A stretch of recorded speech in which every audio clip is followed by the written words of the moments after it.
One eternity later. So get ready with me guys. So ഞാൻ first മോയ്സ്ചറൈസറാണ് എൻ്റെ ഫേസിൽ ഇടുന്നത്.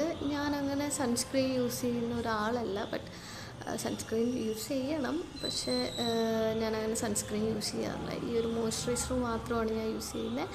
ദെൻ ഐലൈനറൊന്നും എപ്പോഴും എഴുതാറൊന്നുമില്ല. ജസ്റ്റ് ഇന്നൊരു മൂഡ് തോന്നിയതുകൊണ്ട് മാത്രം ജസ്റ്റ് ഒന്ന് ഐലൈൻ ചെയ്തതാണ്. പിന്നീട് നെക്സ്റ്റ് ഒബ്വിയസ് തിങ്, നമ്മുടെ ലിപ്സ്റ്റിക്ക് ഇല്ലാണ്ട് ഒരു രക്ഷയില്ല. സോ ദെൻ ഞാനൊരു ഇയർ റിങ് നോക്കിയിട്ട് കിട്ടിയില്ല. പിന്നെ ഈ ഒരു സ്റ്റഡ് വെച്ചിട്ട് ഞാൻ അഡ്ജസ്റ്റ് ചെയ്തു. ആൻഡ് ഏറ്റവും കൂടുതൽ ടഫായിട്ടുള്ള ഒരു സംഭവമാണ് മുടി കെട്ടുക എന്നുള്ളത്. എൻ്റെ വാച്ചൊക്കെ ഇട്ട് ഞാനൊന്ന് മുടി കെട്ടാൻ വേണ്ടിയിട്ടൊന്ന് സെറ്റ് ആവുകയാണ്. അപ്പോഴാണ് ഫ്രണ്ടിൽ സ്ട്രെയിറ്റ് ഒക്കെ ചെയ്തിട്ട് അത്യാവശ്യം ഞാൻ ഫ്രണ്ടിൽ കട്ട് ചെയ്തിട്ടുണ്ട്, ഞാൻ തന്നെ കട്ട് ചെയ്താണ്.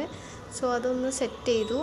പിന്നീട് മുടി കെട്ടാനുള്ള ഒരു ഇതിലാണ്. സോ ഞാൻ എപ്പോഴും യൂഷ്വലി സെൻറ്റർ പാർട്ടീഷൻ എടുത്തിട്ട് പോണിറ്റെയിൽ കെട്ടാറാണ് ചെയ്യുന്നത്. എനിക്കതാണ് കുറച്ചും കൂടി ഇഷ്ടം.